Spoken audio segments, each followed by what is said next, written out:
tiempo. Vale, pues habrán avisado que estamos grabando y bueno, pues nada, bienvenidos a todos. Vamos a seguir con este tercera parte o tercer capítulo dedicado a salud y vulnerabilidad desde el ámbito farmacéutico. Hoy vamos a hablar de un fenómeno bueno, que siempre, por desgracia, está en las noticias y que siempre tenemos en la actualidad, que es el de la inmigración, ¿no? Un fenómeno, como hablábamos antes entre nosotros, que no es nuevo, que durante toda la historia de la humanidad ha existido, los movimientos migratorios, siempre en búsqueda de un futuro mejor, ¿no? Últimamente, bueno, pues hemos tenido el ejemplo de estas últimas semanas, la inmigración procedente de África a través de Ceuta y, bueno, pues las que tenemos prácticamente semanales, pues con cayucos, bueno, pues no solamente lo que se ve en las noticias, sino también con la inmigración que de alguna manera entra tanto ilegal como legal a través de las diferentes fronteras que tiene España, ¿no? Puede ser vía tren, vía mar, vía aire. Entonces, bueno, pues quién no conoce además en su entorno a alguna persona que haya venido, ya os digo, bien de forma legal, ilegal o de las diferentes formas que hay. Entonces, para ello contamos con la Fundación Senara, que nos va bueno, pues a hablar de su trabajo y nos va a poner de forma general cuál es la problemática que tiene la inmigración a nivel de salud, y nos va a contar algunas de las actividades que hacemos. Y por parte de Farmacéuticos Sin Fronteras, pues tenemos a Soledad Maldonado, que nos va a hablar de lo que es la perspectiva de la asistencia farmacéutica. No vamos a decir atención farmacéutica para no entrar en otros componentes, digamos, más amplios, sino lo que es la parte de asistencia farmacéutica desde la oficina de farmacia o desde el sector farmacéutico con la población inmigrante. Yo siempre digo que a la hora como farmacéuticos, de atender a una persona, de dispensarle un medicamento, de darle un consejo de salud, todos atendemos personas, no atendemos colectivos, no podemos discriminar, pero sí que es verdad que cada colectivo, como estamos viendo en este ciclo de conferencias, pues bueno, pues puede tener una serie de peculiaridades que nos expondrá Soledad. Por lo tanto, para no dilatarme más y bueno, pues que es una tarde de verano y que se pueden hacer otras cosas tan interesantes como la que estamos haciendo aquí, ¿no? Os dejaremos luego cuando caiga el calor, que va a ser lo bueno para que podáis dar un buen paseo o estéis tranquilamente en casa. Pues vamos a comenzar, ¿vale? Bueno, pues nos acompaña Carolina de Fundación Senara, que como os he dicho, nos va a ilustrar, nos va a hablar sobre el fenómeno migratorio a nivel general y sobre lo que hace la Fundación, bueno, pues a nivel más concreto. Y bueno, pues te paso la palabra para que nos cuentes. Muy bien, muchas gracias, Ángel. Bueno, nada, buenas tardes a todos y todas. Os cuento un poquito, antes de empezar con la presentación, qué hacemos en Fundación Senara, ¿no? Que yo creo que un poco para que os situéis. Somos una entidad que sobre todo trabajamos en tema de formación y empleo para diferentes colectivos, personas en vulnerabilidad. Como bien ha dicho Ángel, yo creo que ha dado en la clave, ¿no? Atendemos personas. Nos da un poco igual a qué colectivo pertenezcan, pero sí que es cierto que estamos bastante especializados en todo el tema de inmigración y recibimos mucha gente con este tipo de casuística, ¿no? Que vienen pues emigrando de sus países y bueno, pues llegan aquí, dificultades para encontrar empleo, dificultades con la formación, y estamos más especializados en esa línea. Pese a que también tenemos otros colectivos como es infancia, mujer, familia, pero bueno, lo que nos lleva el día de hoy es hablar sobre inmigración, ¿no? Efectivamente, nosotros atendemos a personas con documentación, pues voy a contar ahora un poco, pero bueno, atendemos todo tipo de persona que llega, ¿vale? Un poco como habéis comentado. Voy a intentar compartir ya la presentación, a ver si soy capaz, ¿vale? Me decís si la estoy compartiendo o no.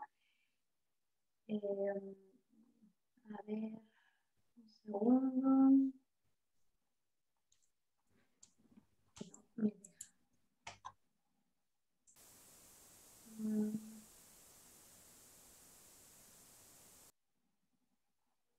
¿Ahora? ¿La veis? Sí. Sí, A ver. perfecto, se ve Perfecto, perfecto. perfecto. Vale, genial. Pues como os comentaba, vamos a trabajar un poco sobre el tema de la documentación, comentando para hablar y preparar esta sesión, este webinar. Bueno, pues nos surgían diferentes dudas que os pueden llegar a las diferentes farmacias, a vuestros puntos de trabajo muchas veces, y teníais alguna duda sobre el tema de documentación. Yo voy a dar unas pinceladas muy generales, pero como comentaba antes, me pongo a vuestra disposición por si surge luego alguna duda. Bueno, que os facilite mi contacto para todo aquello que yo os pueda solucionar y ayudar, que podamos verlo con calma y en cada caso en concreto, ¿vale? Por tampoco entretenernos mucho con esto.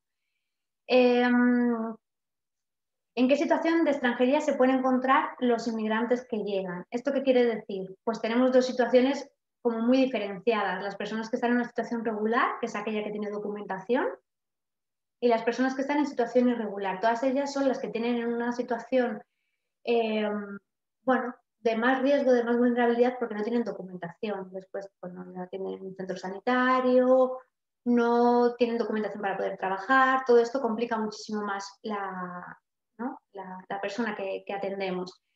Vamos a centrarnos primero en esta parte de situación regular. Bien es cierto que desde la pandemia esto cada vez nos lo encontramos menos. ¿Por qué? Porque ellos tienen, ahora vamos a ver las diferentes tarjetas, les dan una serie de tiempo para renovarlo. Ya puede ser 6 meses, 1 año, 3 años.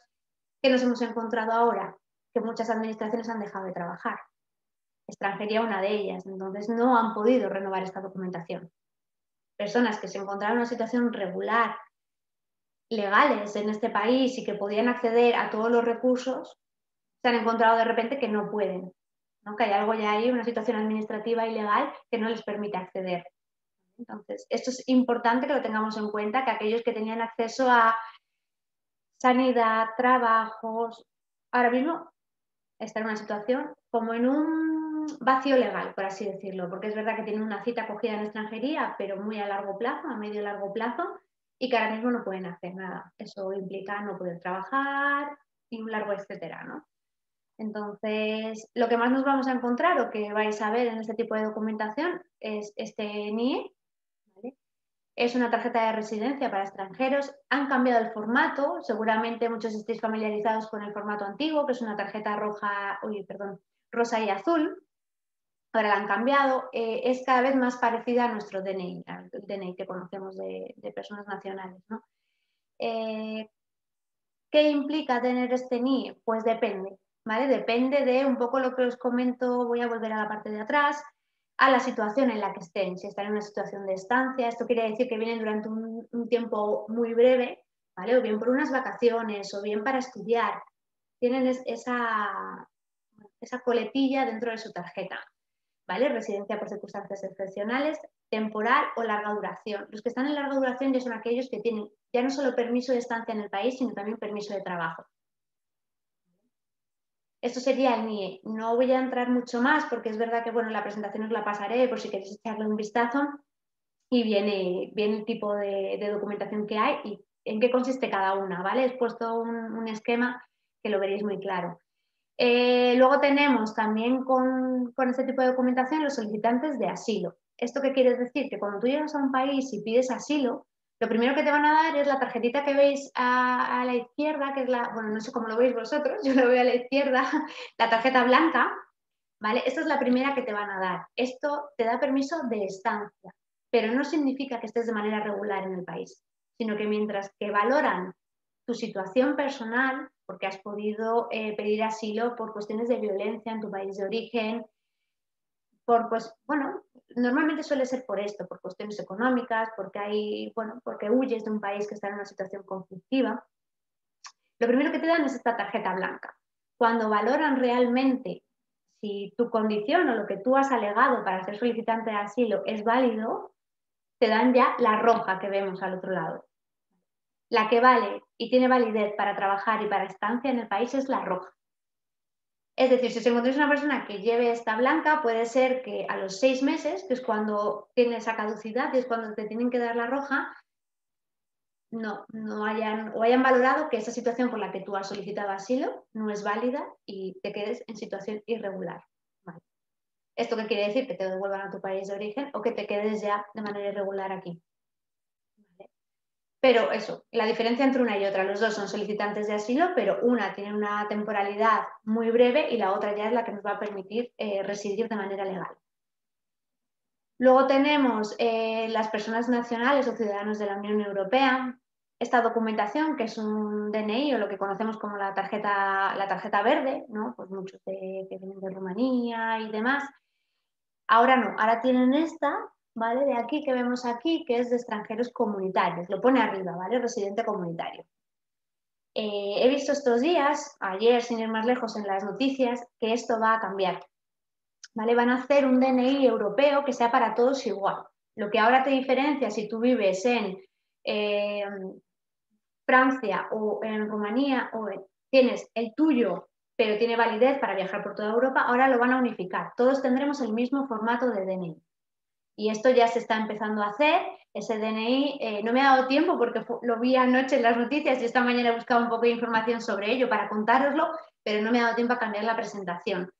Es un DNI muy parecido al que tenemos ahora, es bueno, más tirando a blanco, como una tarjeta más neutra, y aparece tanto la bandera de tu país, del país en el que lo sacas, lo pides, y la bandera de Europa, ¿vale? La de la Unión Europea.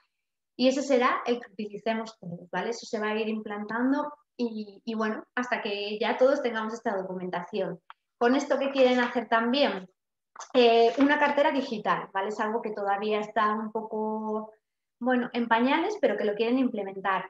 ¿Qué significa tener esta cartera digital? Que a través de una aplicación de móvil no haga falta llevar ningún tipo de documentación encima, ¿vale? Es decir, a través de ahí te validarán y tú tendrás toda tu documentación en el móvil.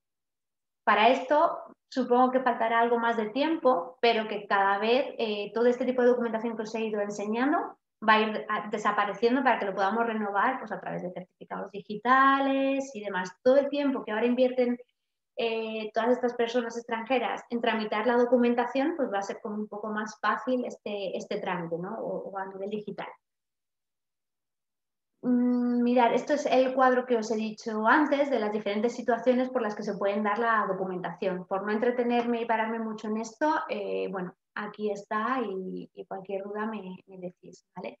En cuanto a lo que os implica a vosotros el tema de extranjería e inmigración, es el derecho a la asistencia sanitaria de estas personas. Como bien sabéis, pues cuando una persona viene de urgencia y le atienden, van con su papelito, que lo comentaba con Soledad, ¿no? Su DAR 40, en el que tú le puedes pedir esos medicamentos que le hayan podido mandar en una situación de urgencia, ¿vale? Mientras que esta situación de urgencia se mantenga, les tienen que seguir atendiendo. La cosa varía cuando ya reciben el alta médica. Cuando tú tienes tu alta médica, ya no te pueden atender si estás en situación irregular, ¿vale? Solo sería en caso de urgencia. En el caso de asistencia al embarazo, parto y posparto, se atiende. Si una persona llega embarazada, tiene ese derecho a la asistencia, toda la asistencia en el embarazo, en el parto, el posparto y luego la del bebé, porque el bebé además se considera que ya es nacido en España. Y esto no quiere decir que automáticamente tenga la nacionalidad española. Esto que depende de los diferentes convenios con los países. Hay convenios con algunos países en los que tú, nada más nacer aquí en España, ya tienes la nacionalidad española y hay otros que no, ¿vale? Esto varía en función de eso. No os puedo dar, porque claro, hay muchísima diferencia entre unos países y otros, ¿vale? Pero esto igual, cualquier duda o cualquier cosa que os pueda surgir me podéis preguntar. Pero que sí que sepáis que no por nacer aquí en España ya tiene la nacionalidad española. Depende del país de origen de la mamá y el convenio que haya en ese momento con sus países. ¿De acuerdo? Bueno, en todo caso, todos los extranjeros menores de 18 años tienen derecho a recibir atención sanitaria, ¿vale? Esto lo sabréis. En cuanto a temas de medicamentos, luego nos contará Soledad, pero la asistencia sanitaria, da igual el tipo de documentación que tengas, que si eres menor de 18 tienen que atenderte sí o sí, ¿vale? Bueno, esto en cuanto a temas de documentación, ¿vale? Un poco por situarnos en contexto de cómo está ahora mismo la situación documental y sobre todo lo que sí que quiero recalcar, que lo he comentado antes, es que cada vez atendemos a más personas en situación irregular por por esto, porque no les están atendiendo, ¿vale? En las administraciones, y eso al final pues dificulta mucho la atención y su estancia. Vamos a pasar a un tema bastante complicado, que es la salud mental en estos procesos migratorios. Es cierto que, que da un poco igual, ¿vale? Venir si has venido por decisión propia o si hay unos motivos importantes detrás que te han llevado a tomar la decisión de salir de tu país de origen e ir a otro. Si ha sido una decisión por mejorar a nivel personal, laboral, podemos pensar, es una persona que quiere ese cambio, que lo ha buscado. Y no es lo mismo que una persona que viene huyendo de un país que está en guerra. Es verdad que son situaciones diferentes, pero el duelo migratorio lo vivirían los dos, ¿vale? Esas dos personas al final se enfrentan a un duelo migratorio. ¿Qué es esto de duelo migratorio? Pues es al final un proceso como consecuencia de una pérdida. Al final estás perdiendo una serie de vínculos afectivos, de vínculos con un sitio, ¿no? Muchas veces también vinculamos con un lugar y cuando sales, sea por la razón que sea, eso lo pierdes, ¿no? Entonces, bueno, pues es algo que nos encontramos aquí en nuestra entidad, en Fundación Senara, nos lo encontramos mucho. Vienen muchísimas personas que vienen buscando un trabajo, buscando una calidad de vida mejor, pero nos encontramos con que tenemos que atender esta parte tan psicológica, tan emocional, que no les permite, ¿no? Desarrollar su vida aquí, no les permite encontrar un trabajo, porque hay que trabajar mucho esto con ellos, hay que trabajar la parte emocional. Bueno, aquí os cuento un poquito qué es esto del proceso migratorio. Es una situación muy desestabilizante para la persona, porque pensad, y nosotros aquí lo que atendemos mucho son mujeres, cuando llegan aquí muchas han abandonado han tenido que dejar a sus hijos en su país de origen. Y al final están aquí, les quieren mandarles dinero, pero la situación que viven cuando han llegado aquí tampoco es la mejor, ¿no? Es verdad que es un proyecto nuevo de vida, pero le sigue uniendo algo muy importante allí. Nosotros aquí sobre todo lo hemos visto con mujeres. Es un proceso que viven de manera muy lenta, les cuesta mucho salir de ahí, ¿no? El duelo migratorio, como os decía antes, se da en cualquier persona y es algo totalmente normal. El problema de esto es, como todas las patologías, si se mantiene en el tiempo. Si tú vives un duelo porque has salido pues el duelo de una pérdida de una persona muy querida, cuando hay una ruptura con una pareja, la pérdida de un trabajo, cambiar de país, todos son duelos que son sanos y hay que pasarlos, pero que se convierten en patología cuando ha pasado un tiempo y no hemos conseguido salir de ahí, ¿no? Y eso al final es lo que a nosotras como entidad nos afecta, porque es lo que estamos recibiendo a nivel más emocional, y a vosotros porque os van a llegar con una serie de patologías que si no conocemos esto es difícil unir una cosa con la otra, ¿no? Entonces os cuento un poquito cuáles son los tipos de duelo migratorio. Son 7, hay numerosos estudios sobre esto. Y bueno, pues lo que os decía, ¿no? Duelo por la familia y los seres queridos. Claramente está vinculada a la relación afectiva. Muchas personas llegan aquí y no tienen a nadie, no cuentan con redes de apoyo, ya me da igual, amigos, familia, gente que sea de ese soporte emocional cuando estás aquí solo, ¿no? Viviendo todo ese cambio. Duelo por la lengua aparece, cuando llegas a un sitio y no sabes cómo comunicarte, no comprendes el idioma, pues eso al final genera todavía una barrera más grande, ¿no? La cultura. Bueno, la cultura y la lengua al final están muy relacionadas. Tú vienes de algo muy conocido, de algo en lo que te encuentras cómodo y vienes a otra cultura que te tienes que adaptar totalmente, ¿no? Nosotros, donde también lo vemos mucho, y está mi compañera Sara aquí, que ella trabaja en coles, lo vemos mucho en los niños. Los niños viven mucho ese cambio cultural.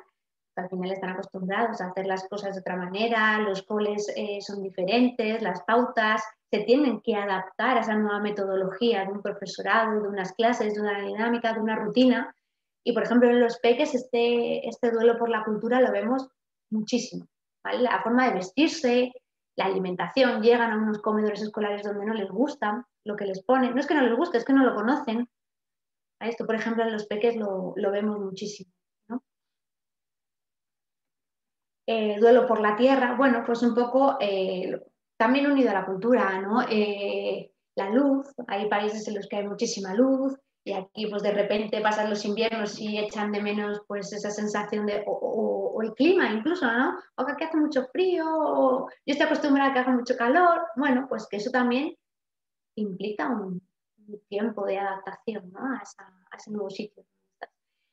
El estatus social, esto es verdad que lo vivimos menos, pero cada vez lo notamos más, ¿no? Porque es verdad que vienen de sus países, son gente muy formada, muy preparada, y que llegan aquí y al final los vemos trabajando en servicio doméstico, cogiendo puestos de mucho menos nivel o mucha menos valía o cualificación, porque claro, el cambio de país, pues o no tienen convalidados los estudios, o aquí, claro, ¿cómo puedes demostrar que tienes toda esa experiencia? La experiencia que tienes en tu país de origen muchas veces aquí no tiene validez. Pese a que a nosotros en esta parte de formación y laboral les insistimos muchísimo a que tienen que poner toda su experiencia, no solo lo que tengan en España. Todo aporta y todo suma.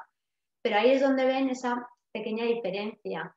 O pensar que ahí en sus países pues eran gente de, bueno, pues de un nivel medio alto, ¿no? Y llegan aquí bueno, pues no tienen con qué pagar el alquiler, ¿no? Y eso les genera mucha frustración y mucho, pues eso, el perder su estatus y su referencia, sus referentes.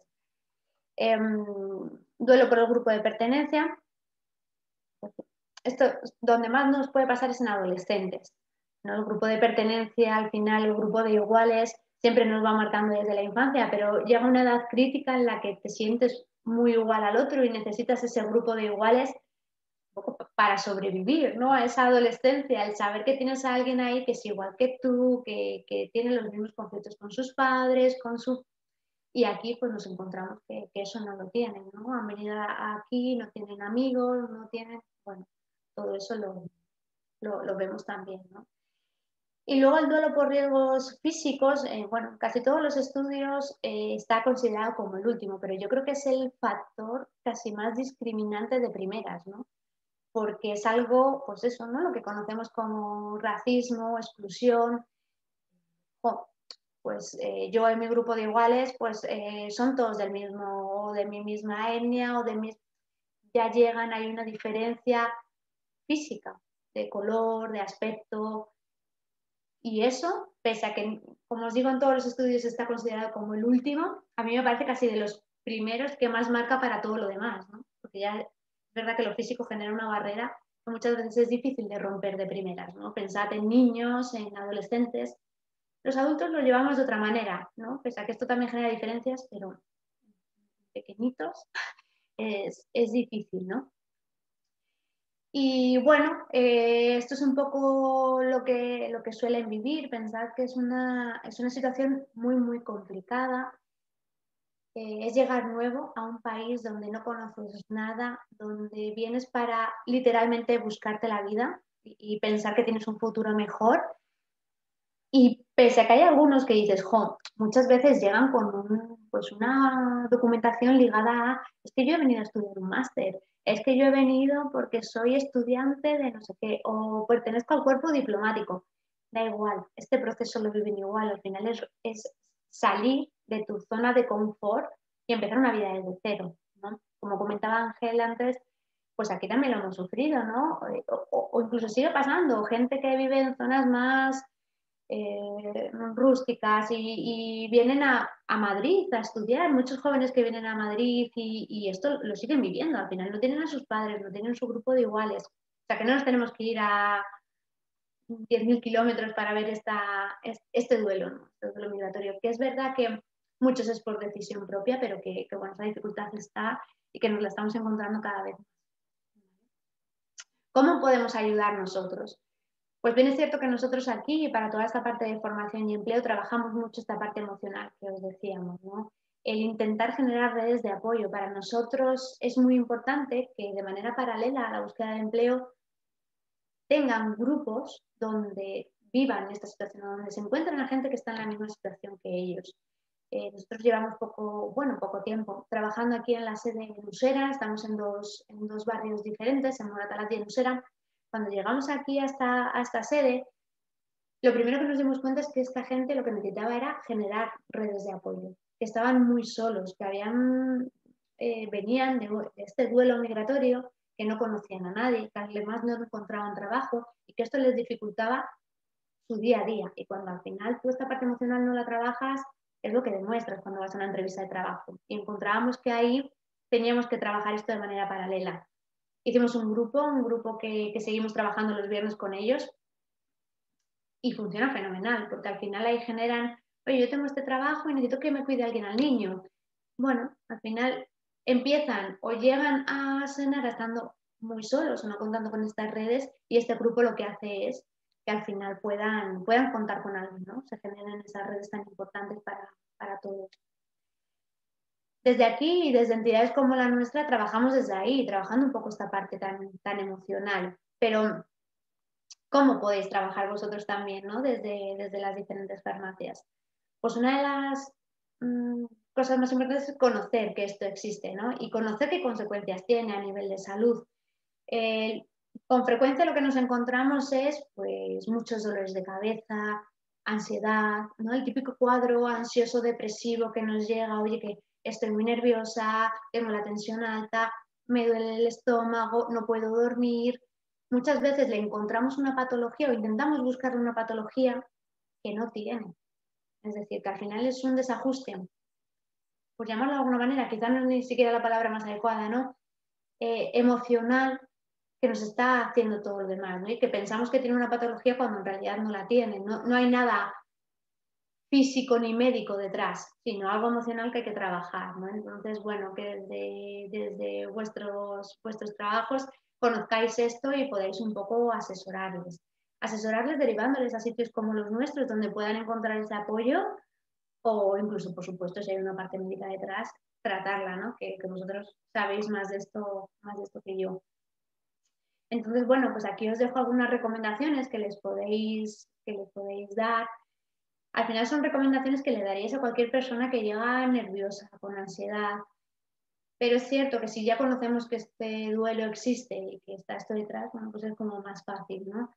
La importancia de, bueno, pues de descansar, de dormir, de tener ciertas rutinas también, ¿no? Esos cambios de horario que hacen cuando llegan a sus países de origen aquí, que bueno, cuando les terminan de cuadrar, vienen, bueno, el jet lag les dura poco, pero es verdad que tienen ciertas costumbres de vida que desde la parte más sanitaria, como la nuestra, vosotros en la parte de farmacia y yo en la parte de psicología, hay que intentar trabajar con ellos, ¿no? El que adquieran rutinas nuevas, que muchas veces rompan un poco con eso que han aprendido, que está muy bien, pero bueno, que tienen que desaprender muchas cosas para poder aprender nuevas y aprender a sobrevivir aquí, ¿no? Y bueno, que os dejo algunas cositas, sobre todo, bueno, pues eso, expresar sus emociones. Vosotros al final hacéis mucho de psicología, ¿no? Cuando atendéis a la gente en, vuestros, en vuestras farmacias. Entonces, bueno, es un poco eso. Os dejo aquí unos tips, ¿no? Y nada, poquita cosa más. No sé si tenéis alguna pregunta, alguna cosa. Yo os dejaré la presentación y también mi contacto, como os he dicho, para cualquier duda que os surja o incluso cosas más a nivel particular de alguna consulta que me queráis hacer, estoy a vuestra disposición.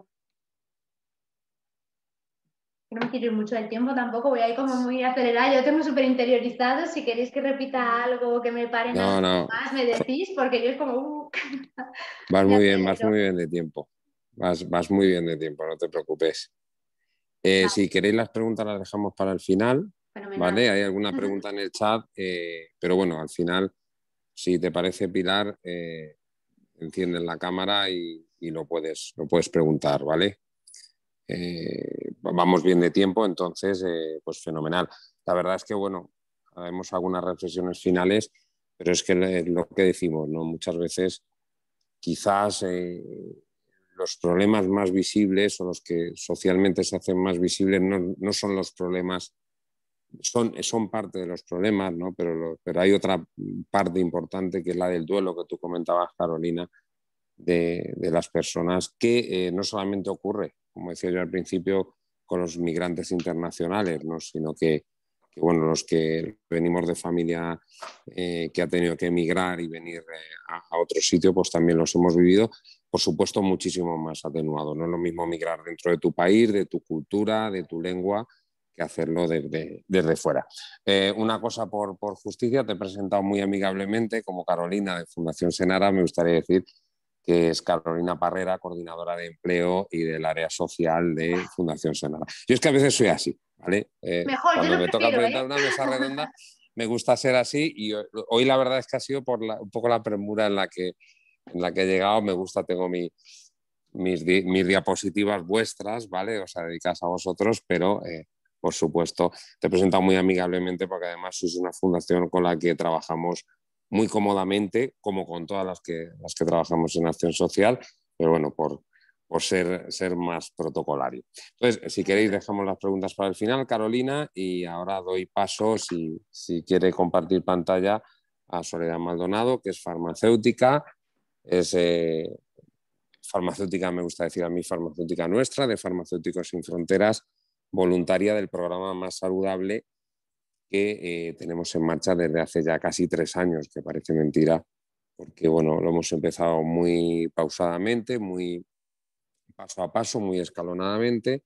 Entonces, bueno, pues ella es colaboradora nuestra de Más Saludable, ha participado en diferentes talleres y bueno, pues Soledad, si quieres compartir pantalla, yo te voy a hacer, como el otro día con Pilar, te voy a hacer unas preguntas que desde el punto de vista farmacéutico, bueno, pues me gustaría que respondieras con tu experiencia, ¿vale? Si quieres compartir pantalla.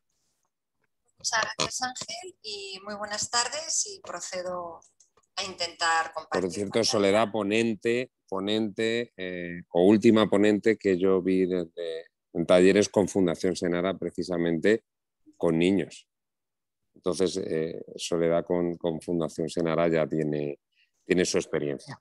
Vale, pues bueno, pues mi primera pregunta para ti como farmacéutico no experto en mostrador, no experto en farmacia comunitaria y bueno, pues sí trabajo en el área social pero no clínica, es que me gustaría que nos dieras tu percepción como farmacéutica pues del fenómeno migratorio, ¿no? Un poco de lo que nos ha contado Carolina, ¿cómo lo ves tú desde el punto de vista de una profesional de la farmacia? Pues muchas gracias, Ángel, y como os he dicho ya, buenas tardes. Y efectivamente, hablar de la migración es necesaria porque es un fenómeno muy importante dentro de la demografía española y además está en aumento. Y en este contexto, el papel que tiene el farmacéutico y la farmacia es muy relevante.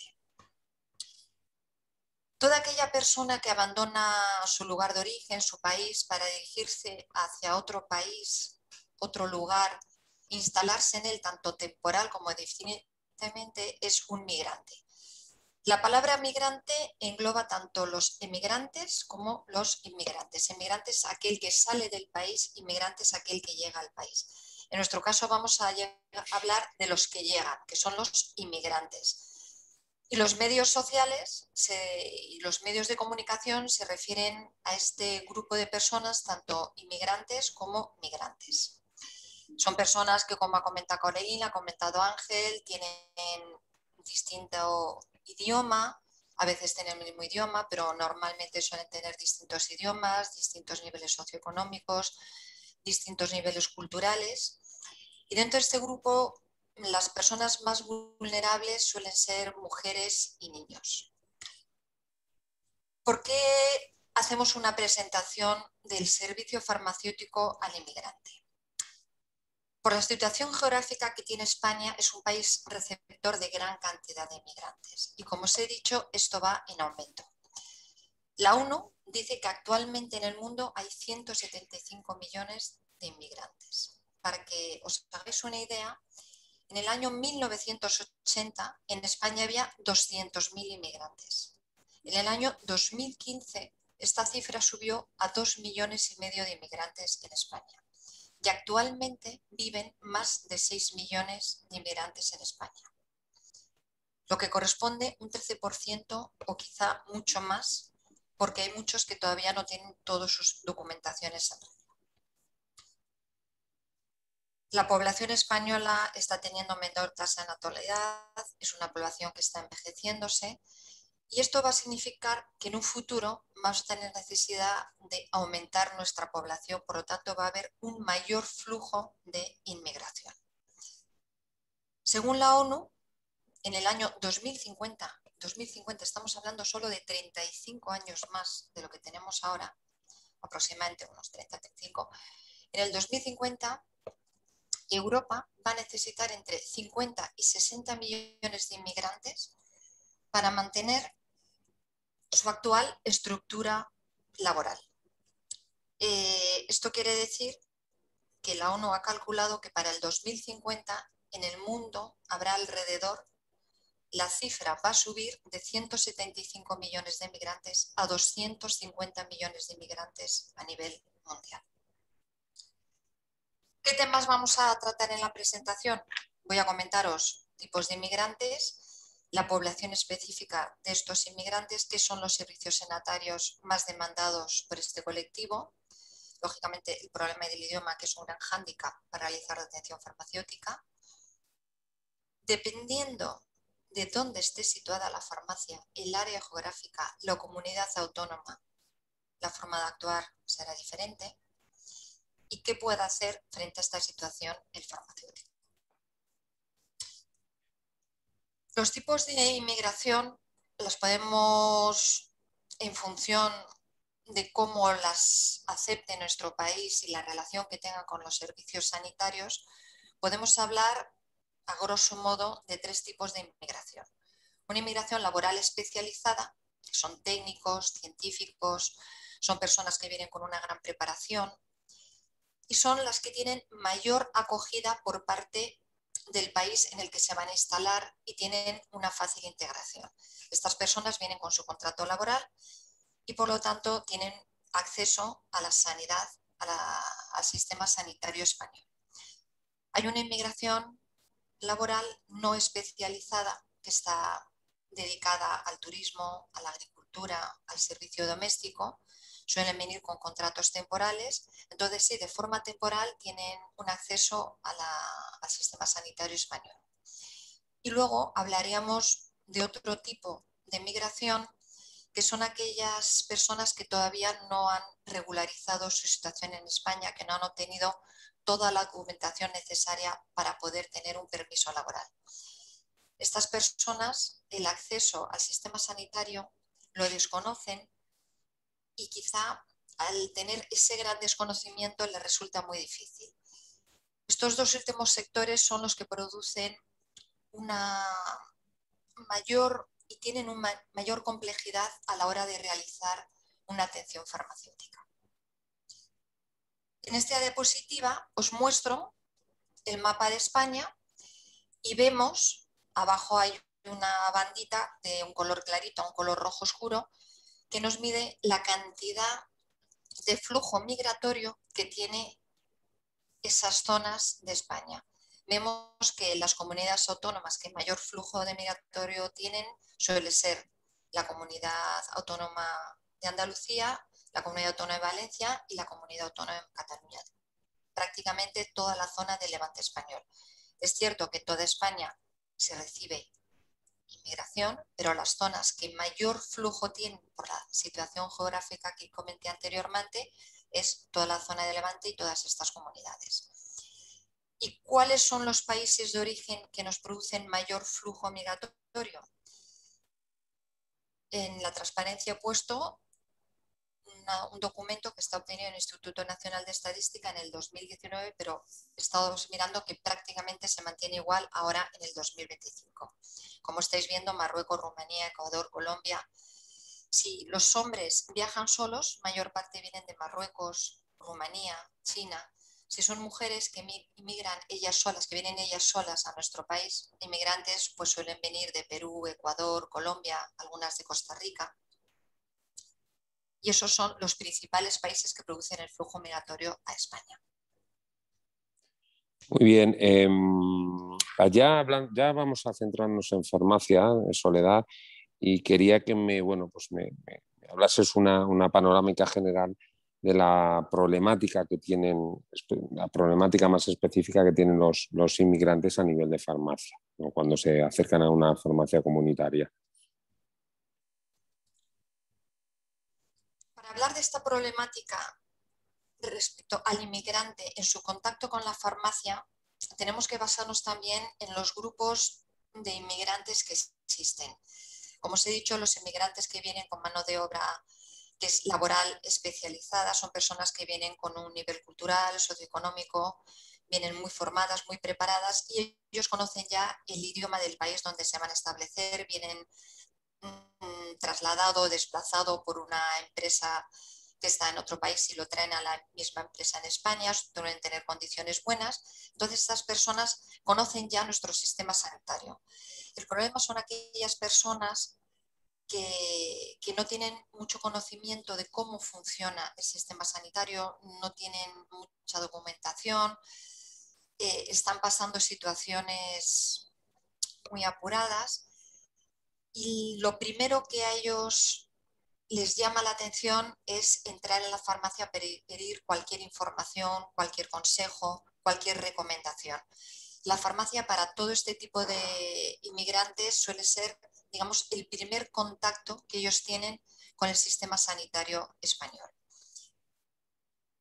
Muchos inmigrantes vienen cuando se encuentran mal, como estuvo explicando Carolina de Fundación Senara, después de haber tenido este proceso migratorio, que en el mismo proceso migratorio ya tienen una pérdida de calidad de vida, un daño a su salud, pues vienen a pedirnos tratamientos para intentar aliviar esas dolencias, esos malestares que tienen. Para atender a estas personas tenemos que dedicarlas mayor tiempo, porque como os he dicho, el idioma es un hándicap muy grande y tenemos que primero intentar comprender qué le está sucediendo a esta persona para poder nosotros ayudarles e intentar también que comprendan aquello que les estamos dando, explicarles bien cómo tienen que tomar esa medicación. Hay un desconocimiento tanto por parte de los inmigrantes de la cultura, de las costumbres, de los hábitos españoles, como de nosotros mismos. Cuando viene una persona de fuera, no conocemos cómo son las costumbres sanitarias que él tiene en el país del cual proviene. Y eso también dificulta un poco la relación. Hay muchas personas inmigrantes que tienen problemas para obtener estos documentos, por ejemplo, el TIS, que es la tarjeta de identificación sanitaria que hacen en el País Vasco, en Navarra, para obtener su NIF, su número de identidad de extranjeros.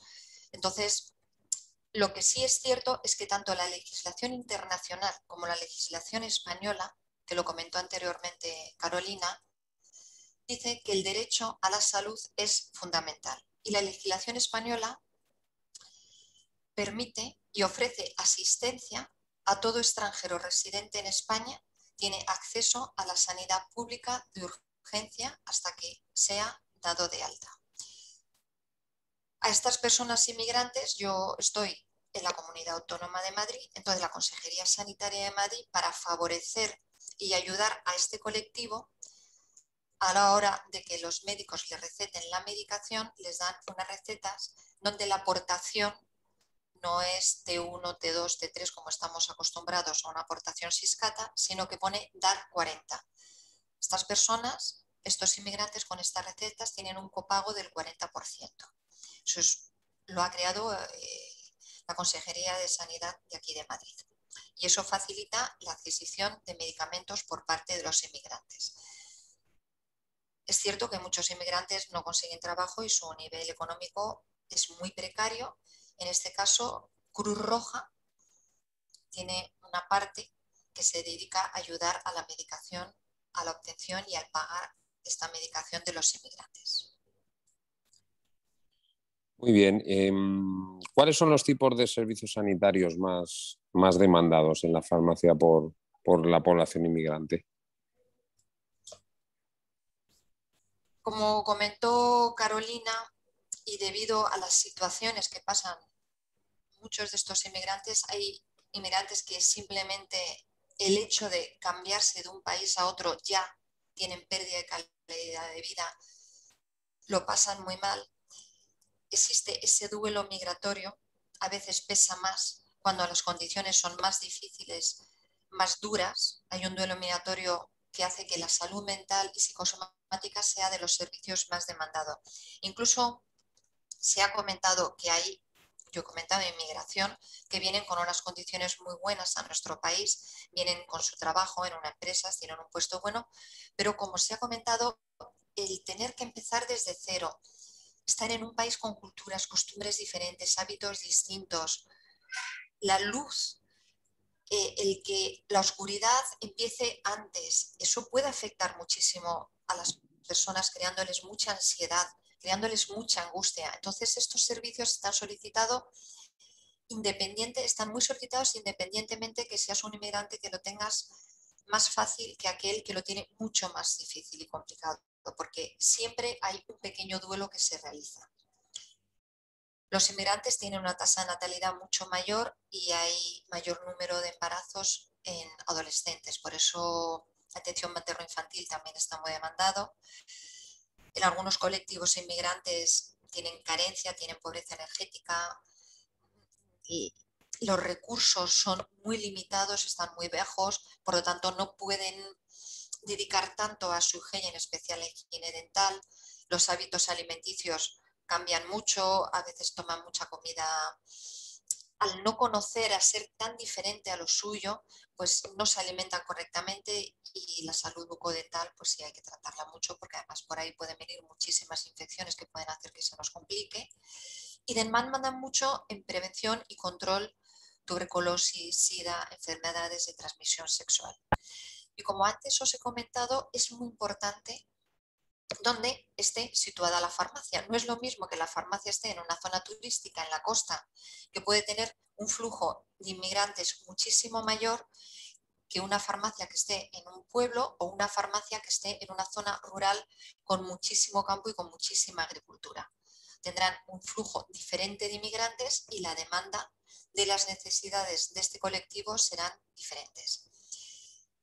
También nos encontramos muchas veces que no entienden las prescripciones que les ha mandado el médico, no entienden qué medicación tomar ni cómo tomarla. Nos piden medicamentos que existen en su país pero que en el nuestro no están comercializados. Tenemos que intentar buscarles el mismo principio activo, intentar explicarles que es lo mismo, aunque se llame de otra forma, que les va a tratar eso que ellos encuentran mal, esa molestia que tienen, se las va a tratar ese medicamento, aunque no sea, y no se llame, y no sea la caja igual que la que ellos están acostumbrados a utilizar en su país. Nos piden también muchos medicamentos para enviar a sus familiares y la población infantil no está muy vigilada ni muy controlada. Tienen una gran cantidad, la tasa de natalidad es muy mayor, pero no está muy controlada. Hay muchas veces que no les llevan muy pocas veces al pediatra y hay muy poco control.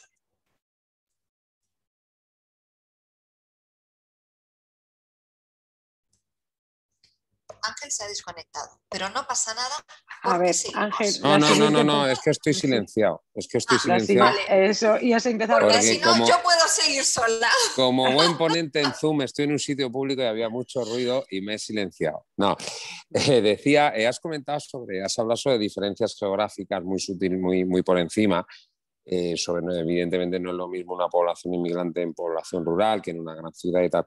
Te iba a preguntar, bueno, esto va un poco a colación, te iba a preguntar por el idioma, ¿no? Las dificultades de atención en el idioma, pero que también me comentases alguna cuestión, ya que lo has comentado, sobre las diferencias o la distribución geográfica de la inmigración. ¿Me vuelvo a silenciar? Si después hablo y no estoy silenciado, me lo de...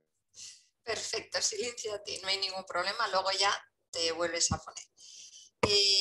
Como os he dicho, el problema del idioma es el mayor hándicap con el que se encuentra un farmacéutico a la hora de atender a un inmigrante. Hay algunos inmigrantes que os he dicho que provienen de países de habla hispana, Colombia, Ecuador, Perú, Bolivia, pero hay muchos que vienen y no conocen el idioma. Nuestro idioma es muy diferente al suyo y la comunicación resulta muy complicada. Cuando hay un problema de comunicación, es muy difícil desde el mostrador saber qué está sintiendo esa persona, si está tomando alguna medicación y el daño que tiene o el malestar que tienes debido a un efecto de esa medicación, no les puedes explicar o transmitir qué es lo que tiene que tomarse ni cómo debe tomarse. Y por supuesto, la atención farmacéutica es muy difícil de hacer y ni hablar el seguimiento terapéutico. Es imposible si no hay una buena comunicación. ¿Qué sucede? ¿Qué consecuencias puede tener esto? Sencillamente que la persona no está haciendo bien, no está haciendo un buen cumplimiento de este tratamiento. No sabrá las dosis que tomar, no sabrá a qué horas tomarla, pueden confundirse y tomar otro medicamento que no sea el adecuado para esa dolencia o esa necesidad que él tiene en ese momento. ¿Y qué podemos hacer desde la farmacia para facilitar esta comunicación? Pues hay farmacias que están en zonas costeras, en zonas turísticas, en zonas donde hay un gran flujo de migración, que tienen personal que habla varios idiomas y eso facilita la comunicación, porque siempre habrá algún idioma con el que puedas o al menos intentar obtener algo de información, aunque sea escasa, pero una información mínima puedes tener. La utilización de pictogramas favorece mucho la comunicación con las personas. En la farmacia donde yo estoy no hay un flujo grande de inmigrantes, pero a veces vienen y yo no tengo los pictogramas. He descubierto ahora que hay esta posibilidad y sería muy bueno poder descargarlos y obtenerlos. Yo les pinto, yo les hago dibujos, yo les explico, les dibujo el sol, les dibujo la luna, intento dibujar un reloj y les dibujo las horas para intentar transmitirles a qué hora tienen que tomarse la medicación para que sea más fácil de comprender para ellos. Y, perdonad, hay unas apps de traducción para la farmacia, para cuando tienes inmigrantes. En esas apps tú puedes elegir el idioma que quieres que te traduzcan y eso será interesante o no tenerlo. Perdonad, que todo el día con la mascarilla y ahora sin hablar, pues es que la garganta ya se queda dañada. Como os he dicho, puede ser interesante o no, pues dependiendo de dónde esté situada vuestra farmacia. Hay zonas donde hay pocos inmigrantes o los inmigrantes que vienen conocen o tienen conocimientos del idioma español y no es necesario porque estos problemas no se presentan. Y hay otras farmacias que están en unas zonas donde hay una gran afluencia de inmigrantes que sí necesitan todo tipo de ayudas. Como dijo Ángel, ya no solo en el área geográfica que esté la farmacia situada, sino dentro de la comunidad autónoma. Os he comentado anteriormente que la zona del Levante español es la que más afluencia de inmigrantes tiene, por eso la comunidad autónoma de Andalucía, la comunidad autónoma de Valencia y la comunidad autónoma de Cataluña son las que yo he descubierto o he estado investigando, las que más ofrecen al farmacéutico. Sus colegios de farmacia y sus consejerías de sanidad son las que mayor ayuda están proporcionando al farmacéutico. Por ejemplo, en Madrid, en la comunidad autónoma de Madrid, tenemos fundaciones como Senara, tenemos un montón de asociaciones destinadas a la ayuda al inmigrante. En el Ayuntamiento de Madrid tenemos, dentro del Ayuntamiento de Madrid tenemos unas oficinas que se encargan de dar información y orientación a la integración del inmigrante en España. Y en esas oficinas te pueden dar la dirección de muchísimas asociaciones dedicadas al inmigrante que vienen de todos los países. Habrá como 20, 30, 40 y muchísimas. En Andalucía han creado una tarjeta de reconocimiento temporal de asistencia sanitaria y han traducido a más de 6 idiomas una carta de derechos y deberes en el sistema sanitario andaluz. En Cataluña, el Colegio de Farmacéuticos Catalanes ha creado unos protocolos de actuación a través de los cuales a los farmacéuticos que están en la Comunidad Autónoma de Cataluña les dan material de apoyo, les dan información para cómo actuar frente a este colectivo.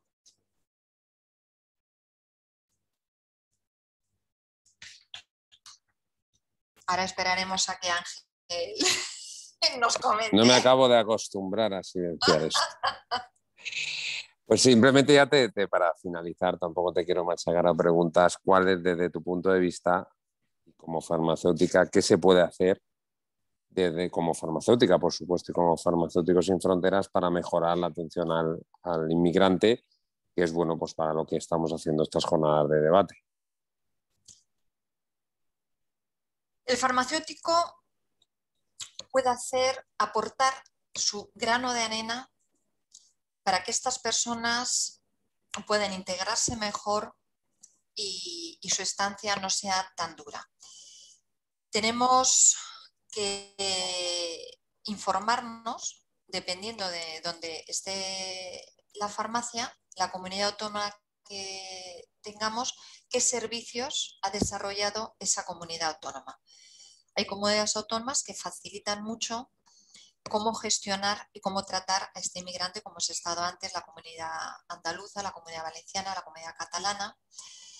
Tenéis que saber que cuando un inmigrante no puede pagar todo el importe de sus recetas, Cruz Roja le puede ayudar. Es importante que sepáis cuál es el centro de Cruz Roja que pille más cerca o que esté más cerca de la farmacia.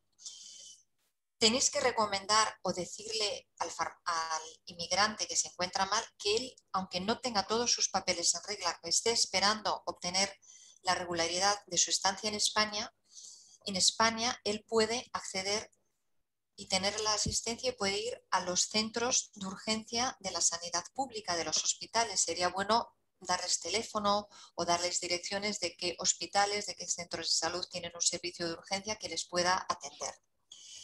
Si tienen dolencias menores, nosotros podemos darle consejos y podemos indicarles qué tipo de medicación o tratamientos ellos pueden utilizar para aliviar esos síntomas o esa situación que están pasando, y podemos nosotros descartar si realmente es un medicamento que necesita una prescripción médica y ya excede a nuestras competencias. Tenemos que dirigirle que vayan a estos centros sanitarios de urgencias para que les den esa receta. La receta queda aquí la Sanidad de Madrid, la Consejería de Sanidad de Madrid. Yo os he dicho que es una receta donde ellos tienen un copago del 40%. Desde el mostrador, ¿cómo podemos actuar nosotros desde el mostrador? A este colectivo tenemos que mostrarle amabilidad, empatía, tenemos que mostrarnos tranquilos. El que nosotros nos mostremos tranquilos le va a transmitir al inmigrante que tenemos delante mucha confianza. Y esta situación va a favorecer mucho el diálogo y la relación entre nosotros, entre el inmigrante y el farmacéutico. Vamos a poder transmitirle mejor lo que queremos y las ideas que queremos transmitirle y va a ayudar mejor a su comprensión. Como anteriormente he comentado, tenemos que dedicarle más tiempo. No solo nosotros tenemos que dedicarle más tiempo, sino a los médicos. Cuando los inmigrantes van a los médicos debido a la dificultad del idioma, que es el gran hándicap, también tienen que dedicarle más tiempo, y en la farmacia, por supuesto, tenemos que dedicarle más tiempo para intentar hacerles entender cómo tienen que tomar esa medicación. Insistir en este uso racional del medicamento. Unos ejemplos de los que me ha pasado a mí en la farmacia cuando vienen a por antibióticos, pues tienes que explicarles que al tercer o cuarto día ellos se van a encontrar muy bien, que ya no van a encontrarse tan mal como al principio cuando fueron al médico, pero que es muy importante que hagan los 8 o los 7 días que le han dicho de tratamiento, porque si no, no les va a servir para nada, porque hay personas que desconocen ese tipo de medicación y creen que si ellos se encuentran bien ya tienen que dejar de tomarlo. Pues no, el antibiótico, aunque ellos se encuentren bien, tienen que hacer el cumplimiento, tienen que finalizar el tratamiento. Explicarles, por ejemplo, un omeprazol. Es algo tan sencillo como que tienen que tomarlo en ayunas y esperar media hora, porque si no lo saben y no se lo decimos, lo toman todo junto y no les va a servir de nada, no les va a ayudar para nada. Los antiinflamatorios. Estos son unos ejemplos que son los que yo más he tratado a nivel demostrador, que siempre lo tomen con el estómago lleno, que no pueden superar una dosis determinada al día porque les puede hacer mucho daño, en vez de ayudar les puede perjudicar. Tenemos que intentar dar todo el consejo sanitario que nosotros podamos para ayudarles, como es desechar colirios, que sean para los ojos, para los ojos, gotas para el oído. Una vez que lo abramos, no se puede guardar para en otro momento que lo puedan necesitar, ¿no? Eso hay que desecharlo, porque si lo guardan y lo vuelven a utilizar, eso les va a perjudicar más que a ayudar, porque se ponen una pomada contaminada que les va a poner el ojo fatal. Entonces tienes que intentar transmitirles ese concepto para que ellos lo hagan. Indicar que si hay otros miembros en la familia, sobre todo si hay niños, pues sería bueno tener un pequeño botiquín para echarle mano, que tengas algún antiséptico, algunas tiritas, algún analgésico, intentar transmitirle esas ideas, que siempre procuren tener las medicinas cerradas, guardadas en sitio fresco, que esté alejado del alcance de los niños y sobre todo muy importante que cuando les sobre algunos medicamentos sueltos o algún blister, pues que lo tengan siempre guardado en la caja con el folleto, porque si tienen los blisters sueltos, pues no saben ya ni para qué es cada medicación y podemos tener bastantes problemas porque se confunden y toman aquello que no corresponde. Y en esta situación de la pandemia, que ha sido muy dura para todos los españoles, así que muchísimo más para los inmigrantes, porque muchos de ellos el poco trabajo que tenía de asistencia doméstica o de campo y eso se ha visto muy reducido, pues aunque su posibilidad de mantener la higiene, intentar insistir en que mantengan una higiene, sobre todo con los niños, cosas tan sencillas como intentar lavarse los dientes todos los días, no morderse las uñas para, encima con lo del COVID, para no transmitir ni chuparse las manos, que intenten tener una higiene para no coger la enfermedad. Y como decía Carolina, es muy importante, quizá en la pirámide, no hablo de la pirámide de alimentación, sino en la estabilidad emocional, física emocional de una persona, su sueño es quizá lo más importante. Si una persona está descansada, será más optimista y enfrentará todos los problemas de la vida diaria de mejor manera. Es muy, muy importante que logren un descanso. Ellos están viviendo este duelo del inmigrante, lo están viviendo, entonces hay que decirles que intenten descansar, que intenten recuperarse. En la alimentación también ayudarles a que tengan una alimentación sana, sobre todo con los niños, que no les den tanta chuchería, tanta comida preparada, tanto fast food, que intenten hacer una alimentación equilibrada para que no tengan problemas más adelante. El ejercicio es muy importante, hay que moverse lo que uno pueda. Si puedes pasear, pasear. Con la pandemia muchas personas han estado sin moverse, ha aumentado muchísimo más la ansiedad, al no poder desfogarte, al no poder eliminar esa tensión acumulada durante tantos días sin salir. Ellos sobre todo que están compartiendo en un espacio más pequeño, muchas personas viendo un espacio, aumenta muchísimo más la angustia, la ansiedad. Pues intentar decir ahora que puedes, pues date paseos, anda, respira y sobre todo intentar descansar. Me ha pasado que a veces venían a la farmacia diciendo no, dame vitaminas porque estoy muy cansado, porque necesito mucha vitamina y como he podido les he preguntado, ¿qué tal duermes? Muy mal, digo, pues tú no necesitas vitaminas, necesitas dormir, a lo mejor necesitas algo natural que te ayude a relajar, algo que te induzca ese sueño. Yo creo que la atención farmacéutica a los inmigrantes por parte nuestra, de los farmacéuticos, es muy importante y siempre tenemos que intervenir, intentar dar un pequeño consejo sanitario. Y esto hará que poco a poco vayamos mejorando la calidad de vida de este colectivo. Así que muchísimas gracias por vuestra atención y el tiempo que me habéis dedicado. Muchas gracias. Muchas gracias, Soledad. La verdad es que muy ilustrativo y yo creo que muy claro para todos los que te hemos estado oyendo desde, como farmacéuticos, lo que se puede hacer desde la oficina de farmacia, desde la farmacia comunitaria o desde entidades como la nuestra o como farmacéuticos en sus diferentes formas de expresión. Pues yo creo que abrimos un turno rápido de preguntas, tenemos unos 10 minutos. Ha habido alguna pregunta en el chat, pero yo creo que la podéis hacer tanto a Carolina como a Soledad, pues la podéis hacer preguntárselas ahora mismo, ¿no? Estamos en tiempo, entonces creo que Pilar había preguntado en el chat, tenía una pregunta para Carolina. Sí, tenía la pregunta a Carolina que me dijera un poquito qué países son los que se exigen unas cosas y otros que se exigen otras. O sea, ¿para qué países hay un convenio con España para que no se les eche y otros que no tienen ese convenio? ¿Te refieres a cuando nacen, al nacer? Sí, exacto.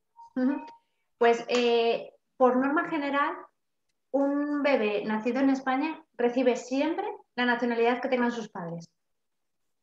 Si sus padres tienen la nacionalidad ecuatoriana, boliviana, tienen que tener la de ellos. ¿Vale? Eso es por norma, pero luego existe, ahora mismo son 14 países que según su nacionalidad, o sea, su constitución, no reconocen la nacionalidad de bebés nacidos fuera. Es decir, si por ejemplo Argentina, que es uno de ellos, dos papás argentinos que tengan a su bebé aquí en España, Argentina no les reconoce como un bebé argentino. ¿Vale? Entonces, ¿qué se hace en estos casos? Se les da la nacionalidad por presunción. Acogen de manera temporal la nacionalidad española por no estar sin documentación, pero tienen que declarar que los padres rechazan que eso lo tengan, o sea, tienen que hacer como revisar ese convenio y llegar a un acuerdo con su país para saber si finalmente se quedan con la española o en algún momento tienen que hacer trámites para tener la argentina, por ejemplo. O sea, depende de ese convenio que haya. Por norma siempre van a tener la misma que los padres, excepto 14 países que, bueno, pues entre ellos está Argentina, Costa Rica. Si queréis el listado os lo puedo facilitar si os hace falta.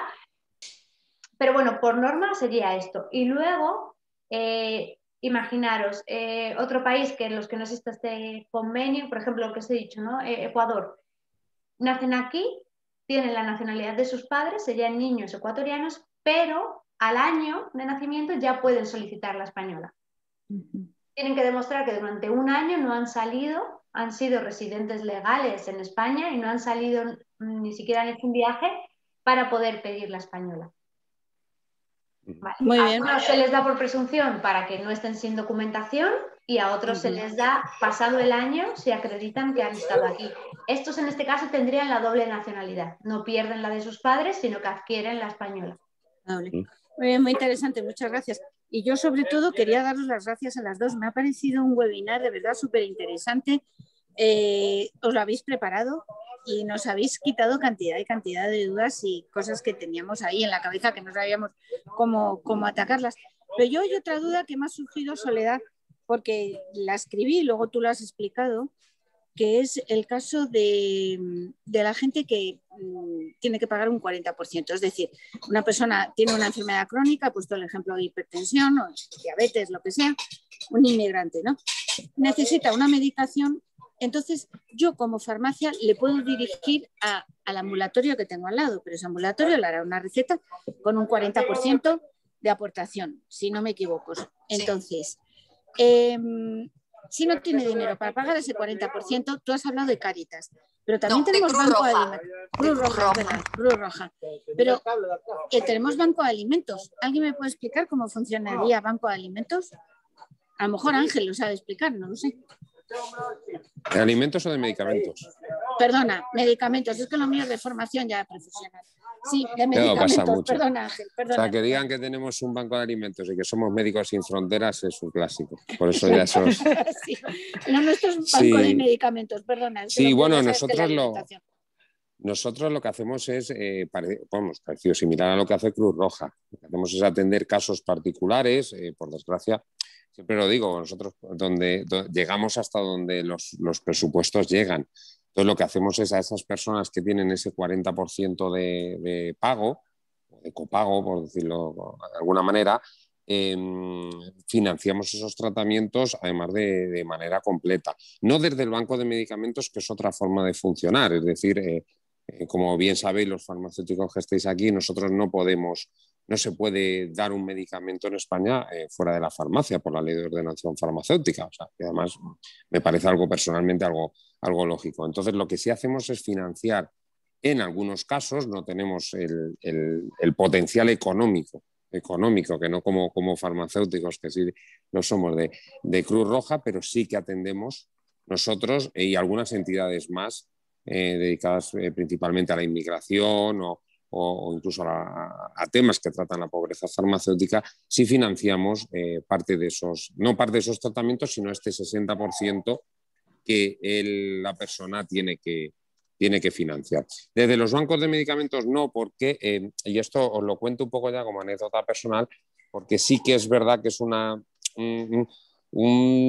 cuestión personal como director de ONG. Nosotros no podemos, como decía, entregar medicamentos en España como sí se hace con los medicamentos, porque no sería legal.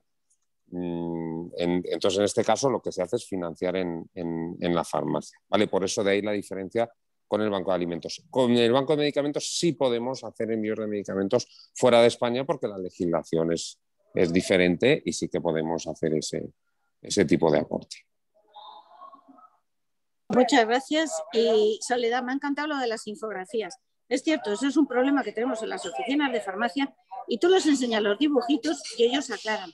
De verdad que enhorabuena a las dos, me ha gustado muchísimo y por mi parte os dejo en paz, ya no hago más preguntas.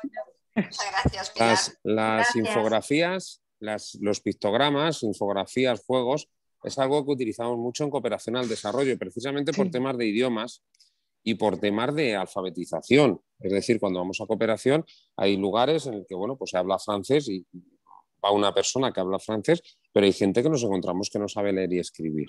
Entonces, todo el tema de pictogramas, de infografías, de dibujos, de juegos, siempre es fundamental. Lo que ahora llamamos muy moderno, la gamificación a nivel desarrollo y en los móviles para aprender y tal, pues eso se lleva utilizando de toda la vida en cooperación y en personas que no saben tu mismo idioma y al final te tienes que entender por señas, por dibujos, por... Entonces, es algo que yo creo que incluso se tendría que utilizar más, aunque a veces no sé si hay algún reparo a la hora de usarlo, tanto por el paciente como por el propio farmacéutico, pero sí que es verdad que es uno de los recursos más utilizados y de hecho más aportados o financiados por la cooperación española, porque en muchos lugares no saben leer y escribir, cuanto ni menos que tú les expliques que un paracetamol hay que usarlo de una manera o de otra. Una cosa, y ya de verdad que es la última. Carolina, yo tengo la duda como persona de a pie de este país.